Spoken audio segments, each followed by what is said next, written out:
Boa noite, ser noturno. Seja muito bem-vindo ao Relatos Noturnos. Você costuma viajar pelas estradas do Brasil? Então, certamente deve ter ouvido inúmeras histórias arrepiantes da nossa cultura popular. Coloque seu fone de ouvido e aproveite esses 5 relatos reais em estradas brasileiras. Mas antes, não deixe de se inscrever no nosso canal e, se gostar do vídeo, deixe aquele like, mesmo com a mão tremendo de medo, para apoiar nosso trabalho. E ao final, considere compartilhar com quem você sabe que vai morrer de medo junto com você. Boa viagem! A BR-116 é uma das rodovias mais movimentadas do Brasil, conectando cidades importantes, mas também carregando uma reputação sombria em determinados trechos. O trecho em questão, conhecido por acidentes fatais e curvas traiçoeiras, é cercado por uma floresta densa que engole a luz do dia e transforma a noite em um véu impenetrável. Era esse o cenário em que eu, um motorista experiente, me vi naquela noite fatídica. Eu estava dirigindo de Curitiba para São Paulo, transportando uma carga urgente. A noite estava pesada, com uma chuva fina que dificultava a visibilidade. O rádio estava sintonizado em uma estação que falhava constantemente, deixando um som de estática e interferência que contribuía para a sensação de desconforto. Foi então que a vi pela primeira vez. Na beira da estrada, uma figura solitária. Uma jovem vestida de branco, os cabelos escuros caindo em cascata sobre os ombros. Ela ergueu o braço em um gesto de carona, e algo na expressão dela parecia errada. Era um misto de desespero e calma, como se ela soubesse que alguém pararia. Hesitei. Já ouvira histórias de assaltos armados simulando pedidos de ajuda, mas ela parecia tão indefesa e vulnerável que algo em minha consciência me obrigou a parar. Abri a janela e perguntei para onde ela estava indo. "Você pode me levar até o próximo posto?" A voz dela era suave, quase um sussurro, mas havia um peso indescritível em suas palavras. Concordei, mesmo que algo no fundo da minha mente gritasse para que eu seguisse viagem. Ela entrou no caminhão e se acomodou silenciosamente no banco do passageiro, as mãos repousando no colo. Não trocamos muitas palavras. Ela parecia perdida em pensamentos. À medida que dirigíamos, percebi que o clima no interior do caminhão ficava mais frio, como se o ar estivesse sendo drenado. Eu tentava puxar conversa, mas as respostas dela eram curtas, quase automáticas. Quando olhei para o retrovisor, vi algo que me gelou até os ossos. No vidro traseiro, parecia haver outra figura, uma sombra sem forma, observando. "Está tudo bem?" Perguntei, tentando manter a voz firme. Ela apenas assentiu, mas não olhou para mim. Seus olhos estavam fixos na estrada, como se procurasse algo. Chegamos ao posto de gasolina prometido, mas antes que pudesse dizer algo, ela desapareceu. Literalmente. Olhei para o banco ao lado e ela não estava mais lá. O lugar onde ela estivera estava úmido, como se algo molhado tivesse se sentado ali. Entrei no posto, perturbado. Perguntei ao frentista se ele tinha visto a jovem descer do caminhão, mas ele balançou a cabeça. Contei o que havia acontecido e ele empalideceu. "Você encontrou a moça da BR-116? Ela aparece de vez em quando, sempre pedindo carona. Dizem que morreu em um acidente nesse trecho há mais de 20 anos. Quem a ajuda nem sempre sai ileso." Meu coração disparou. Naquela noite, mal consegui dormir na cabine do caminhão. Quando finalmente peguei no sono, fui acordado por batidas na porta. Ao olhar pelo vidro, vi a jovem novamente, parada no meio da chuva. Dessa vez, seu rosto estava deformado, coberto de sangue, como se tivesse acabado de sofrer o acidente que a matou. Acordei suando frio, mas algo estava estranho. A cabine estava marcada por impressões digitais, pequenas e úmidas. A visão das marcas úmidas na cabine me deixou paralisado. O coração martelava no peito enquanto eu tentava racionalizar o que estava acontecendo. Talvez fosse o resultado da chuva, da umidade acumulada, mas eu sabia que isso era mentira. Algo fora do normal havia acontecido e eu estava no centro disso. Decidi que precisava sair do posto. Liguei o motor e peguei a estrada novamente, determinado a colocar a maior distância possível entre mim e aquele lugar. Enquanto dirigia, o silêncio dentro do caminhão parecia ganhar peso. O rádio, que antes estava cheio de estática, começou a emitir sons estranhos. Um murmúrio baixo, quase como vozes. A estrada parecia interminável. A neblina densa cobria o caminho à frente, e meus faróis mal iluminavam alguns metros. Foi então que percebi algo no retrovisor. Uma figura sentada no banco de trás.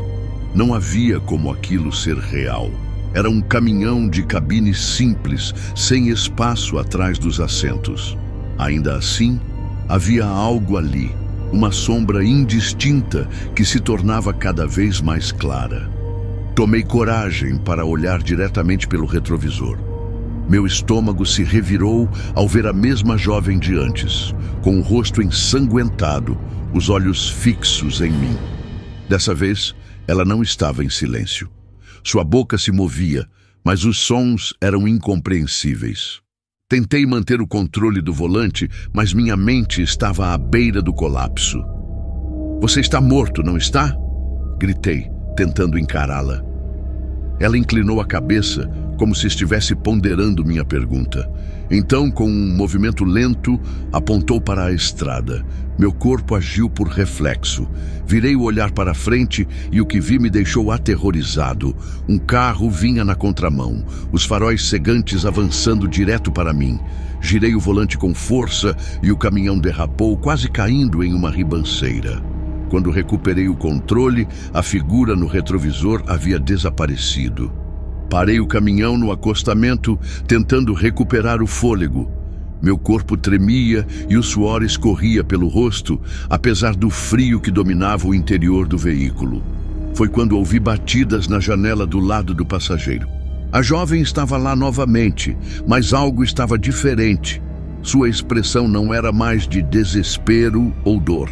Era de raiva. Seus olhos brilhavam com uma intensidade sobrenatural e ela começou a gritar, palavras ininteligíveis que pareciam cortar o ar. Tentei ligar o motor novamente, mas o caminhão não dava sinal de vida. Foi então que senti algo puxando minhas pernas. Olhei para baixo e vi mãos pálidas, emergindo do piso do caminhão, agarrando meus tornozelos com uma força impossível. Gritei, lutando para me soltar, mas era como se todo o peso do mundo estivesse me puxando para baixo. A última coisa que vi antes de perder a consciência foi o rosto dela, agora completamente deformado, com um sorriso sádico que parecia se deliciar com o meu sofrimento.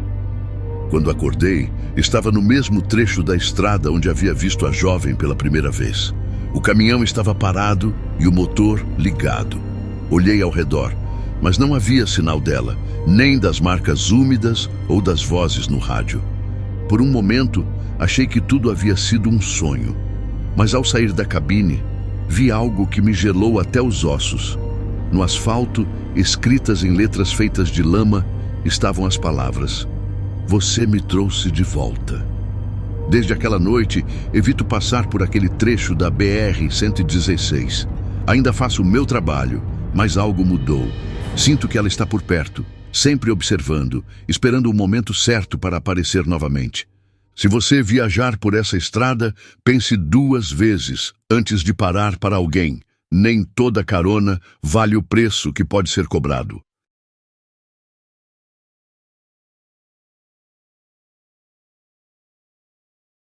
A BR-319, conhecida pela vastidão e isolamento que percorre a Amazônia. Estradas mal iluminadas e cercadas por uma densa floresta tropical são cenários perfeitos para relatos misteriosos. Como motorista de caminhão, eu já havia ouvido lendas sobre essa rota, mas nunca imaginei que seria o protagonista de uma delas. Meu destino era uma pequena cidade no Amazonas. A carga era pesada, mas o silêncio da floresta parecia compensar. Havia algo quase mágico em estar no meio do nada, só eu e a estrada. Contudo, essa magia logo deu lugar a um medo visceral.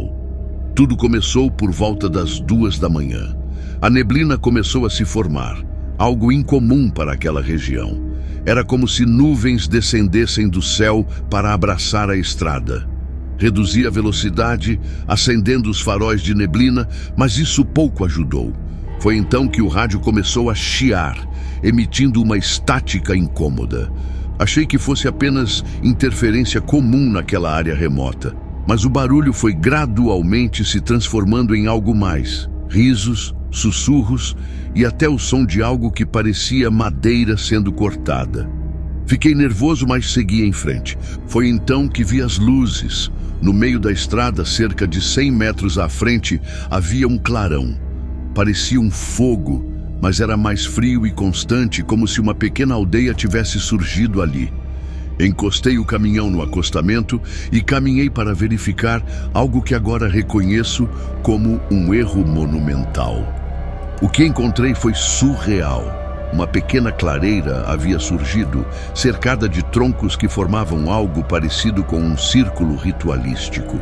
No centro havia uma fogueira azulada que não parecia consumir a madeira em que ardia. E então vi as figuras. Eram pessoas, ou pelo menos pareciam ser. Altas e magras, com vestes feitas de folhas e galhos, suas faces cobertas por máscaras de madeira toscamente esculpidas. Não falaram nada, apenas ficaram ali, imóveis, como se esperassem minha próxima ação. Minha vontade era correr, mas algo me mantinha preso. Foi então que ouvi uma voz, suave e feminina, que não parecia vir de nenhum deles. "Você trouxe o presente?" Minha garganta secou. Não sabia o que responder. A voz repetiu, dessa vez mais firme: "O presente. O preço deve ser pago." Sem aviso, as figuras começaram a se mover, mas não caminhavam. Deslizavam pela clareira, seus corpos parecendo não obedecer às leis da física. Instintivamente, corri de volta ao caminhão, mas quando cheguei, ele estava diferente. Os pneus estavam cobertos de raízes, como se a floresta tivesse tentado engoli-lo. Entrei na cabine, liguei o motor e acelerei com tudo o que tinha. As raízes se partiram e o caminhão voltou à estrada, mas não havia como escapar. Pelos retrovisores, eu via as figuras me seguindo. Não corriam, mas pareciam estar sempre a poucos metros de distância. O rádio agora emitia gritos e sons de madeira se partindo, cada ruído parecendo mais próximo que o anterior. Foi quando percebi algo terrível. A estrada havia mudado. Não era mais o asfalto conhecido da BR-319, mas um caminho de terra, ladeado por árvores que pareciam se inclinar para dentro, fechando-se sobre mim. Não sei quanto tempo dirigi. Minutos? Horas? Parecia que o tempo havia deixado de existir. Finalmente, cheguei a uma ponte estreita que cruzava um rio escuro. Sem escolha, continuei, mas quando estava no meio da travessia, senti o caminhão tremer. As figuras estavam agora nas laterais da ponte, observando-me com suas máscaras fixas e inexpressivas. E então aconteceu. O caminhão parou, o motor morreu e eu fiquei ali, cercado por aquele pesadelo. Luzes começaram a aparecer no rio abaixo. Não era o reflexo da lua, mas algo vindo das profundezas, movendo-se como se uma entidade gigante estivesse prestes a emergir. As figuras começaram a cantar, suas vozes formando um coro que reverberava no ar e na água. De repente, senti algo puxar o caminhão para trás. Olhei pelo retrovisor e vi raízes grossas se enrolando no para-choque, arrastando-me de volta para a estrada de terra. Mas então, como por milagre, o motor voltou à vida. Acelerei com toda a força, quebrando as raízes e cruzando a ponte. Quando olhei pelo espelho, a estrada estava novamente normal e as figuras haviam desaparecido. Cheguei ao meu destino horas depois, completamente abalado. Nunca contei essa história a ninguém, até agora. Se você estiver na BR-319 e vir luzes no meio da estrada, siga em frente. Algumas paradas custam muito mais do que tempo.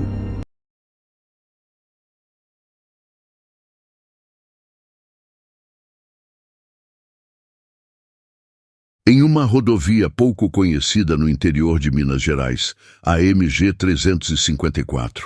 Esta estrada é cercada por colinas e pequenas fazendas, mas é famosa entre os moradores locais por suas curvas traiçoeiras e, mais do que isso, por suas histórias de terror.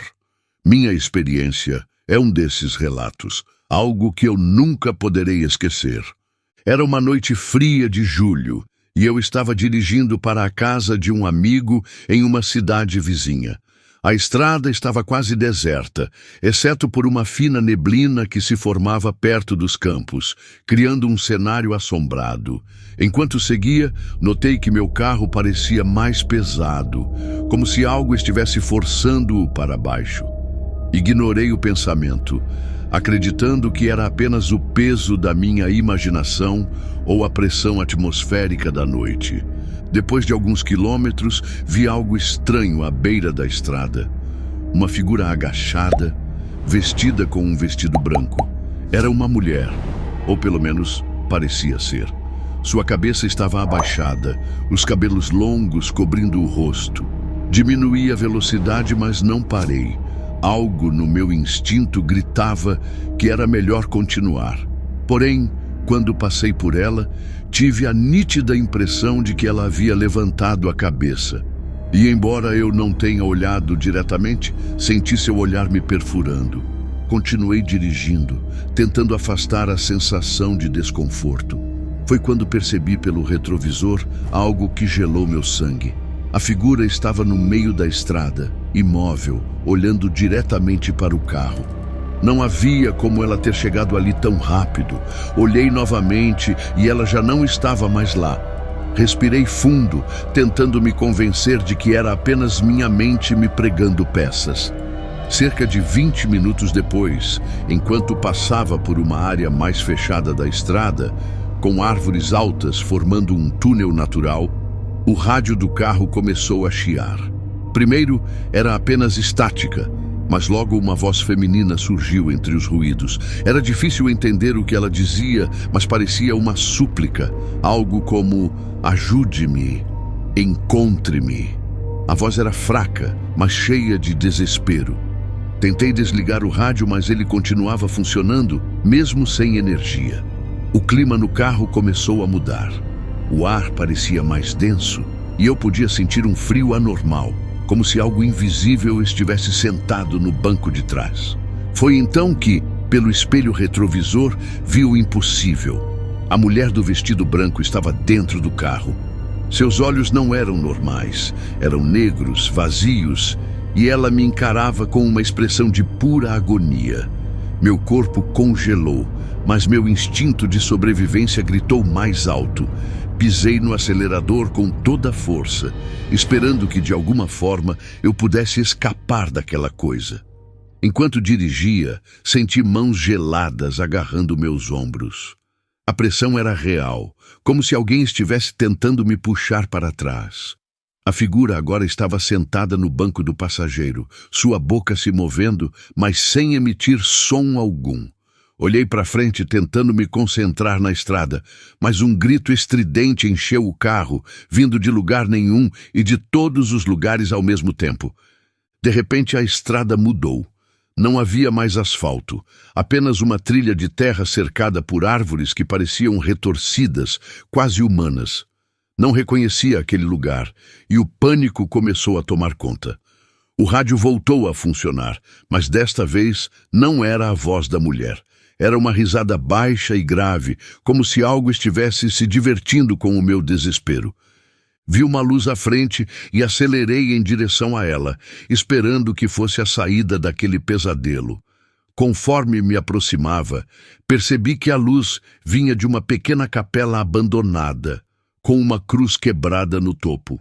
Encostei o carro, Saí e corri em direção à construção, buscando abrigo ou respostas. Dentro da capela havia apenas escuridão e um cheiro forte de mofo. No altar, uma velha fotografia estava pendurada, mostrando uma mulher que se parecia incrivelmente com a figura que eu havia visto. Embaixo da foto havia uma inscrição desbotada que dizia: Maria Antônia, desaparecida em 1967, sua alma vaga em busca de justiça. Antes que pudesse processar o que significava, ouvi passos atrás de mim. Virei-me rapidamente e vi a figura, agora completamente deformada, com os olhos brilhando em vermelho. Ela avançou em minha direção e tudo o que lembro é de um impacto forte e a escuridão. Acordei horas depois, dentro do carro, estacionado ao lado de um posto de gasolina. Não havia sinais da capela, da estrada de terra ou da figura. Os funcionários do posto disseram que me viram parado ali por horas, mas não conseguiam me acordar. Desde então, evito dirigir à noite na MG 354. Algo me diz que Maria Antônia ainda está lá, esperando pelo próximo viajante solitário. Se você passar por essa estrada e vir uma mulher de branco, não pare. Algumas almas nunca encontram descanso e algumas estradas guardam mais do que segredos. Se você chegou até aqui, é porque adora explorar os mistérios mais sombrios. Apoie o nosso trabalho deixando seu like e se inscrevendo no canal. E compartilhe essa história com seus amigos e familiares, no WhatsApp e suas redes sociais.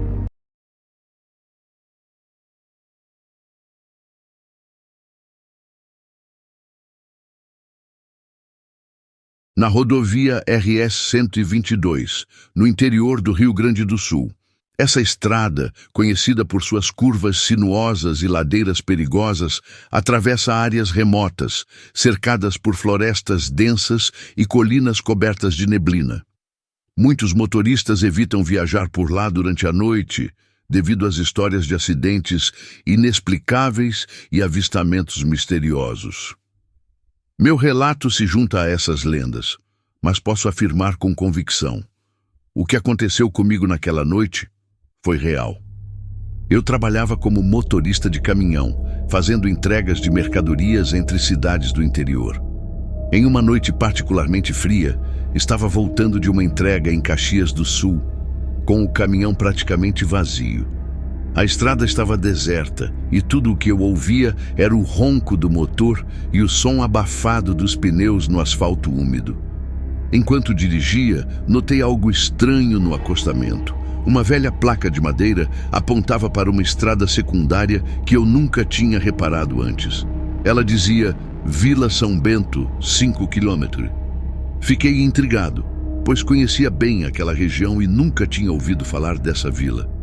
Decidi ignorar a placa e continuei meu caminho, mas algo dentro de mim parecia puxar minha atenção de volta para ela. Alguns quilômetros depois, o motor do caminhão começou a falhar, até que parou completamente.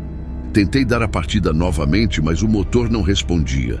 Estava preso no meio de uma estrada deserta, sem sinal de celular e com a noite ficando cada vez mais escura. Foi então que ouvi algo que gelou minha espinha. Uma risada baixa e rouca, vindo da direção de onde eu tinha visto a placa. Olhei pelo retrovisor, mas não vi nada além de sombras dançantes projetadas pelos faróis.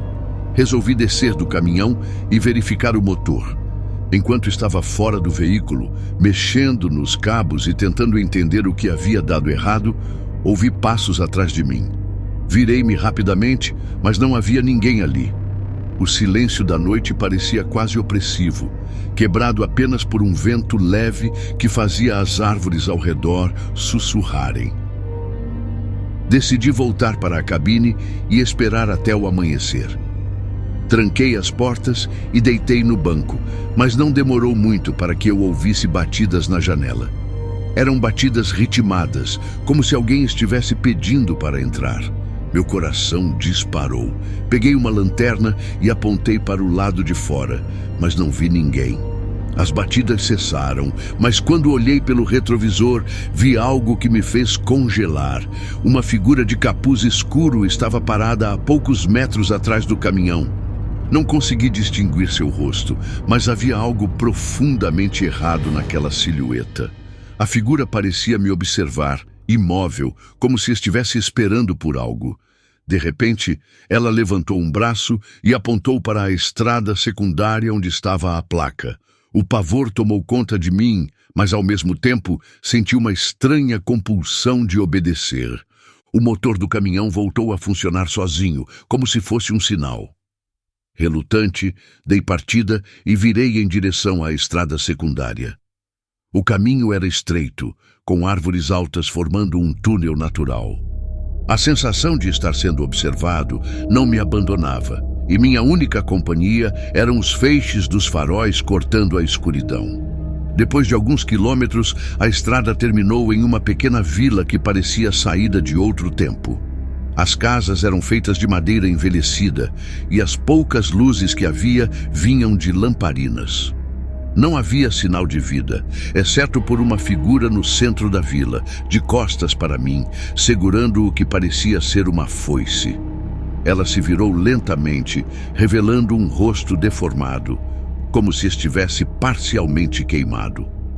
Antes que eu pudesse reagir, outras figuras começaram a surgir das sombras, todas vestindo roupas antigas e com expressões macabras. Eles começaram a se aproximar do caminhão, e eu percebi que seus pés não tocavam o chão. Desesperado, tentei engatar a marcha e dar a ré, mas o caminhão não respondia. Os vultos chegaram mais perto, cercando o veículo. Suas mãos começaram a bater nas janelas, deixando marcas como se fossem feitas de fuligem. Um deles subiu no capô, encarando-me diretamente com olhos completamente negros. Nesse momento, senti como se algo estivesse sugando minha energia, minha própria vontade de viver. A única coisa que pude fazer foi fechar os olhos e rezar. Quando os abri, estava de volta à rodovia principal. O motor do caminhão funcionava normalmente, e não havia sinal da estrada secundária ou da vila. Hoje, quando passo pela RS 122, evito olhar para o acostamento. Nunca mais vi a placa para a Vila São Bento, mas sei que ela está lá, esperando pelo próximo desavisado. Se você estiver viajando por essa estrada e ouvir risadas, ouvir uma placa estranha, meu conselho é simples: não pare. Algumas portas não devem ser abertas, e algumas estradas levam a lugares de onde você talvez não volte.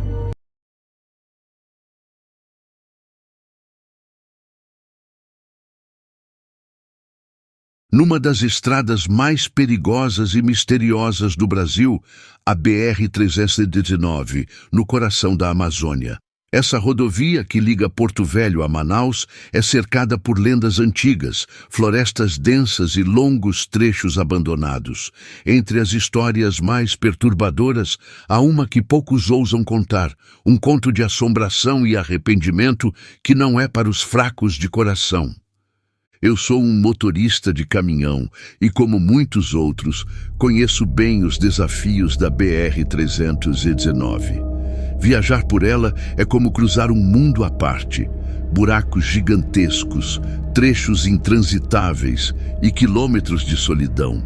Naquela noite em particular, estava carregando suprimentos para uma pequena comunidade isolada no meio da floresta. Era uma carga comum, mas a jornada, como logo descobriria, seria tudo menos isso. A noite caiu rapidamente, como acontece na Amazônia. A estrada estava deserta e tudo o que eu via eram os reflexos da minha luz alta nos olhos de animais escondidos na mata. A sensação de isolamento era esmagadora e o único som era o rugido constante do motor. Mas, por volta da meia-noite, algo estranho aconteceu. A rádio do caminhão, que estava desligada, começou a emitir estática e uma voz rouca e quase inaudível sussurrou: "Pare!" Aquilo me arrepiou, mas pensei que fosse algum problema elétrico. Ignorei e continuei dirigindo, até que cerca de 20 minutos depois, vi algo na estrada. Um homem, vestido com roupas sujas e rasgadas, estava parado no meio da pista, acenando freneticamente para mim. Reduzi a velocidade, mas hesitei em parar completamente. Naquele lugar, quem anda sozinho na estrada não é alguém que você quer encontrar. Mesmo assim, algo me incomodou profundamente. O homem parecia desesperado, apontando para a mata com movimentos frenéticos. Decidi parar o caminhão a alguns metros de distância e sair para entender o que estava acontecendo. Quando me aproximei, ele gritou: "Eles estão vindo! Você precisa sair daqui!" Antes que eu pudesse perguntar quem eram eles, o homem desapareceu, como se tivesse se dissolvido no ar. Voltei para o caminhão, confuso e apavorado. Quando tentei dar partida, o motor não ligou. Tudo ao meu redor parecia mais escuro, e o silêncio era tão intenso que meus próprios batimentos cardíacos ecoavam em meus ouvidos. Foi então que ouvi um som estranho vindo da floresta, um sussurro coletivo, como se centenas de vozes estivessem chamando por mim. Olhei para o retrovisor e vi figuras saindo da mata, caminhando lentamente em direção ao caminhão. Eram dezenas, talvez centenas de pessoas, todas com expressões vazias e olhos brilhando no escuro. A pele delas parecia translúcida e suas roupas estavam encharcadas, como se tivessem acabado de emergir de um rio. Tentei desesperadamente ligar o motor, mas nada funcionava. As figuras cercaram o caminhão, batendo nas janelas e deixando marcas de mãos que pareciam queimaduras. A sensação de terror era paralisante. De repente, uma mulher apareceu no capô do caminhão. Ela tinha cabelos longos e desgrenhados, e seu rosto estava coberto por cicatrizes. Seus olhos, porém, eram hipnotizantes, brilhando como brasas. Ela me encarou por um momento antes de sussurrar, em uma voz que parecia ecoar dentro da minha cabeça: "Você também pertence a eles." Com isso, senti como se algo estivesse me puxando para fora do meu corpo, uma força irresistível que parecia sugar minha própria alma. Mas então ouvi o rugido do motor do caminhão voltar à vida. A mulher desapareceu, assim como as figuras ao redor. Sem pensar duas vezes, engatei a marcha e acelerei como nunca antes. Dirigi por horas, sem parar, até alcançar o próximo posto de gasolina. Quando desci do caminhão, percebi que havia marcas de mãos queimadas por todo o veículo, como provas de que o que aconteceu não foi apenas minha imaginação. Hoje, evito a BR-319 a todo custo. Não sei quem eram aquelas figuras ou o que queriam, mas sei que algo muito antigo e maligno habita aquela estrada. Se você for obrigado a viajar por lá, meu conselho é simples: mantenha o motor ligado, evite parar e nunca, jamais saia do caminhão, não importa o que veja ou ouça. Algumas coisas na Amazônia não devem ser perturbadas. Não esqueça de se inscrever no canal, deixar o seu like e compartilhar essas histórias com quem também tem coragem de encarar o desconhecido. E se você conhece uma lenda ou tem um relato assustador, envie para o nosso e-mail.